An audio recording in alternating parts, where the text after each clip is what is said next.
Hi, I'm Patrick Poe. And I'm Lolo Loren. And together we are IX Film Productions, making the world a funnier place one film at a time.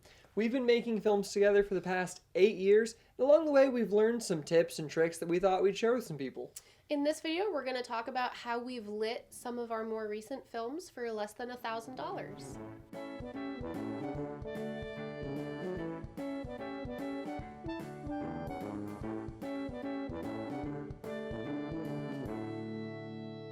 So in our last video we discussed lights that you can buy for under $30 and how we used those lights in our first couple films as really all the lights we used.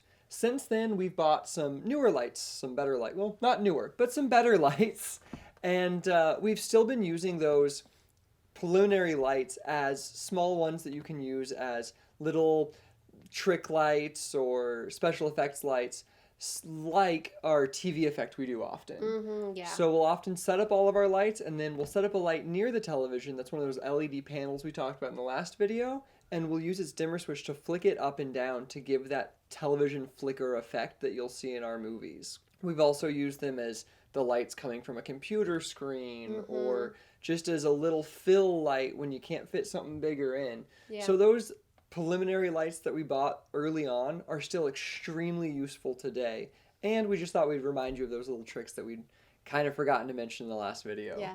We also got a great comment on our last video from the wonderful and talented Andrew Claycomb. Yeah. He reminded us of a couple other great cheap tricks. One thing is he suggested instead of trash bags, you can buy really big like drop cloths at Home Depot, so you can get much larger sections for very, very cheap. He also says they're cheaper. Yeah, he says they're cheaper, which I had no idea. That's what I'm going to start doing when I Yeah. need to black things out, evidently, is drop cloths instead of trash bags. He also reminded us that shower curtains are a great, cheap diffusion. It's a great, super affordable option that you can just fold up tight in a bag and just whip out, gaff tape up. Hang it across a C-stand. Yeah. Because they already have holes in them. Yeah. It's ready to be hung. I've actually seen Andrew use a shower curtain on a set I was on with him. So a genius, cheap trick. yeah.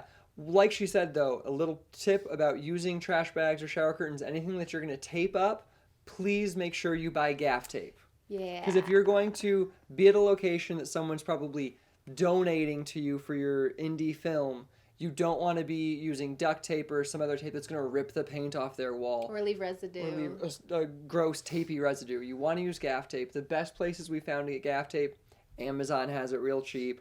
Or if you want to support a brick and mortar store, Guitar Center usually has the cheapest gaff tape that I've found. Micro Cinder also has it pretty cheap. But yeah, so shop around, find your cheapest gaff tape near you. Use that on set. You're going to want it. Yeah. So one of the first upgrades we did from the LED panel lights was we bought two of these big bad boys, which we have two 1K Fresnels by Lowell. This guy's twin is lighting this video right now. Yeah. Yeah, we bought them kind of on a whim. The IFC, the local independent film coalition, was selling off some of the gear they used to rent. And we were like, you know what, we could really use some new lights, some better lights. And so we just went in and we bought the most powerful lights they had. And I'm really glad we did, because these had been well loved before we got them. And we have used the crap out of them. For a couple years now. They're really useful. I love these barn doors. Some of the Fresnels don't have barn doors when they come with them. I recommend buying the barn doors, invest in them. It's really great. They are a tungsten light. They do get hot, so be careful with it. We've burnt through a couple gels. We've burnt through diffusion. They will light your wall or ceiling or whatever you're putting them close to on fire if you're pointing it directly at it for too long with the light staying on. Yeah. One of the ways that we light our scene with them is... We like to bounce. We film in a lot of really tight spaces because we don't have a soundstage. We're filming in actual apartments and houses. So we don't always have the room to set up multiple lights or even a single light and a diffusion panel and still have it far enough away from our actor to have a good spread. So a great way in these small spaces to still have a really bright scene with no hot spots is like we have it right now is the light is just bouncing against the ceiling. Just a big 1K somewhere in the room bouncing. Creates really nice diffused, even lighting throughout the room, which is really nice. Like she said, it prevents us from having to set up multiple lights. It prevents us from having to set up a big diffusion panel in smaller, more confined spaces. So that's been really useful with these lights. Some are made with dimmers in them. Ours are not dimmable. No. You can buy dimmer switches for them. It's something I'd like to invest in. Yeah. We just haven't yet. Also, because of how hot they get, be sure to buy a pair of gloves, some nice heat-resistant gloves that will keep you safe if you want to readjust those barn doors or any of those things, because it does get hot and it will hurt your hands. Yeah. Turn it off when you're going to be repositioning the light. Before you leave set or travel with the light, you're going to want to let it cool down a bit so you don't damage the lamp inside. Yeah. You also, when we talk about bouncing it against the ceiling, don't point it directly up, though. That's not good for the light. Stuff's going to get in there. You might start a fire from dust particles or above. Debris. So have it at an angle towards the ceiling, bouncing towards That'll also your help you get a subject. better diffused light Yeah. in the area you want it instead of just like right above the light you're using. Yeah. Also, just talking about brands of Fresnels, we have both a couple Arris now and a couple Lols. The Lols are a fair bit cheaper than the Arri lights. Both are great. I don't feel like I've seen a quality difference between the two brands, though. So if you're looking to get started, I personally have not seen any reason to choose the more expensive Arri lights over other brands. We've also replaced our lamps with refurbished lamps in the past and had a great outcome with those refurbished lamps. No issues so far. So if you're looking to save a couple bucks that way, that's a great way to save some money. Definitely. Like she said, since getting the 1Ks, we have expanded our Fresnel lighting kit by a little bit. We've added a 150 and a 650 Arri light to that. And we've used those for all sorts of different setups because sometimes the 1K is a little much. It's a lot of light. Yeah.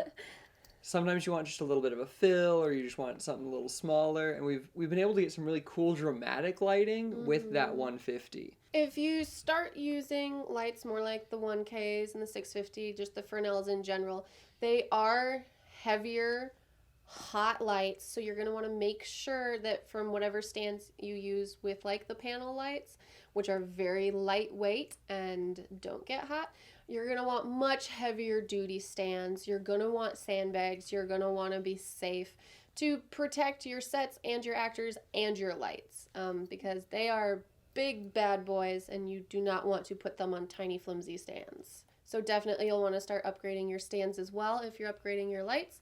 This is something we've done piecemeal. We didn't buy like a big light kit. We've gradually added stands. C-stands are a great thing eventually. We don't have them yet, but we're going to get them someday, hopefully. We don't have C-stands yet. We just have heavy-duty light stands. Light stands. Something we added a while ago that I love is arms. We have arms now so that like for the bathtub scene in Silent But Deadly, we were able to get a light directly above her while still having the stand out of the way of camera and shoot light straight down. Yeah, so we've kind of made our own C-stands out of a good light stand and a boom arm. A great way if you don't want to buy sandbags, which are not super expensive, you can also we have a friend who made his own sandbags out of old pairs of jeans and just buy sand at like Home Depot and sew them together and fill them up if you're the crafty type. Yeah, it's just there's a lot of little things that you can slowly acquire. You don't have to do it all at once. You can get things as you can afford them. That's at least how we've always done it. And as you realize what you want and need and is most important to you personally to make your lighting easier and better. I do recommend continuing to upgrade your lighting as you go and to continue practicing lighting because it's all about getting better at your craft.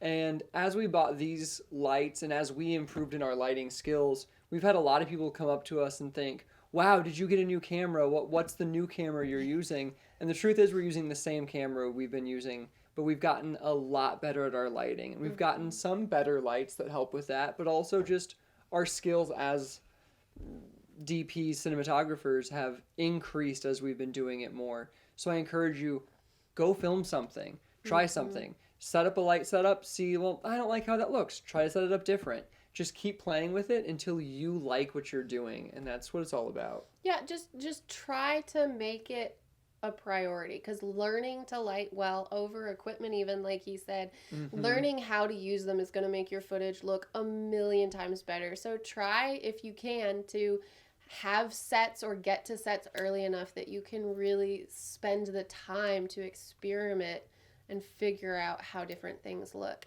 Another great thing I highly recommend doing is, if there are filmmakers in your area who are better than you, or that you look up to, whose lighting style you like, just reach out. Don't hesitate to reach out and ask them, like, hey, can I just come like help out, or even just hang out and lurk on your set and watch how they're using their equipment. There are so many great filmmakers in town that we've learned from being on their sets. Yeah. So I highly recommend that, and just make your stuff. Yeah. It's not about buying the best equipment. I know this video is about lighting equipment that costs more than $100, but you don't need that to make a movie. You can make a movie with whatever you've got. Yep. So in conclusion, practice lots, just make movies, experiment, try out different lights.